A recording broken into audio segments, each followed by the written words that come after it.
Hello and welcome to this week's Beyond the Panel. In keeping with our spooky theme, this week I thought I would break it down and highlight some ghost stories. So my first one's a really cool anthology, Marvel Ghost Stories, and this has a bunch of different story arcs in it.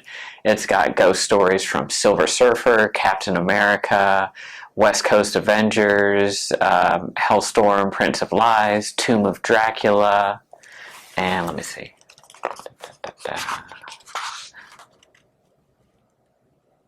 And War is Hell, which is one of my favorite kind of like B-list Marvel titles. I always really like the war anthology books, and War is Hell is kind of like a horror war anthology that was really cool.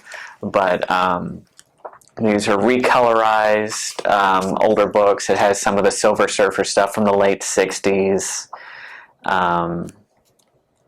Tomb of Dracula, which was a really good series from the late 60s, early 70s. It has a Halloween issue of Captain America, but they all feature around ghosts and hauntings. So this is a really neat sort of smorgasbord of vintage Marvel horror.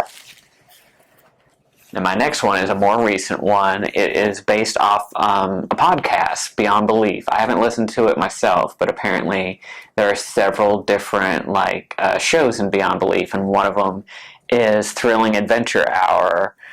And it has to do with these two sort of like fast-talking, hard-drinking detectives that go after paranormal stuff. So this has to do with them investigating a haunting of a subdivision, and they do a seance and shenanigans ensue. So this is a fun one. And my next one is something that's been explored a lot lately. I'm not really sure why there's been such a resurgence for Sarah Winchester, but this is called House of Penance, and it is about the Winchester Mystery House, which is actually where I'm from originally, San Jose, California. It is based on the heiress for the Winchester Repeating Arms weapon manufacturers, and she was told by a psychic that everyone that was killed by her family's rifles was a vengeful ghost that was out to get her. So she built this bizarre house with like staircases that lead to nowhere, doors that lead to drops out like two-story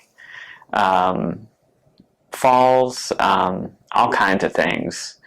It's actually a real house that's still standing that you can go to, and it's super weird.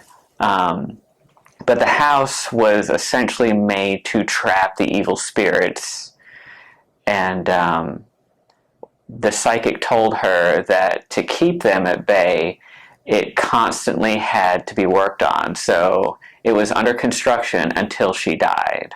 So they were constantly remodeling, adding on, destroying, re-adding, and this is all about, it's sort of like a Wild West ghost story about a man that comes under her employ and finds the terrifying secrets of the house and the hauntings therein. My other one is more superhero-oriented. This is Deadman, which is co-written, and the art is by Neal Adams, who is famous for the resurgence of Green Lantern and Green Arrow, which I spoke about a few episodes back. He's also very famous for Batman, especially like the Ra's al Ghul stuff. But this is a character that's kind of loosely based off the TV show The Fugitive. But Deadman was a carny. He was a stuntman called Boston Brand, and this is actually his carnival outfit. And while he was performing at the carnival one day, he was assassinated by a criminal as sort of a lead-in to get into the League of Assassins. And much like the Fugitive, he was killed by the one-armed man, so it's a guy with a hook hand. And he was reincarnated by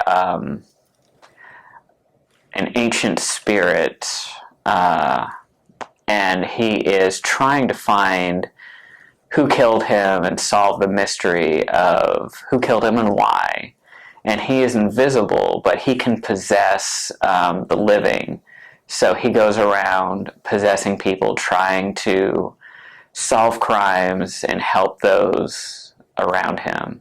And this is a really, really fun, really well-drawn series. It's also been updated and recolorized, but it's a pretty fun read if you've never read any Deadman. Deadman also shows up in present day. He was in Justice League Dark and some other titles. And my next one is Ghostbusters Answer the Call. This features the newer incarnation of the female Ghostbusters, and it is a story about the ghost of this doctor who tortured his patients and did in-depth studies on phobias. And so when his ghost is released, he sort of traps New York and feeds on people's fears as he makes them relive what their worst fears are. And it's up to the Ghostbusters to stop him. So this is a fun one, and I thought Ghostbusters was relevant since we're going to get the new Ghostbusters, I think, next year. But that's going to be a direct continuation of the original two movies and follow, I think it's Egon's grandson, so that should be really neat when it comes out. In a previous show, I also talked about Anthony Bourdain's other books, but this is actually his horror book, Anthony Bourdain's Hungry Ghost. And it is about this meeting of chefs, and they are going around and telling these ghost stories, but they all revolve around food, and they're different stories and myths from different cultures. So it's a really cool anthology, and it's based on an old samurai practice where I think it's called 1,000 Candles, maybe? Let me see. But yeah, as you can see, it's 100 Candles. And it was said they would invoke the spirit, so it was a test of courage, and warriors would sit around and tell 100 tales. So this is a really neat one. This one came out very, very near when he passed away, and it actually has some of his original recipes in the back of it, so that's really neat.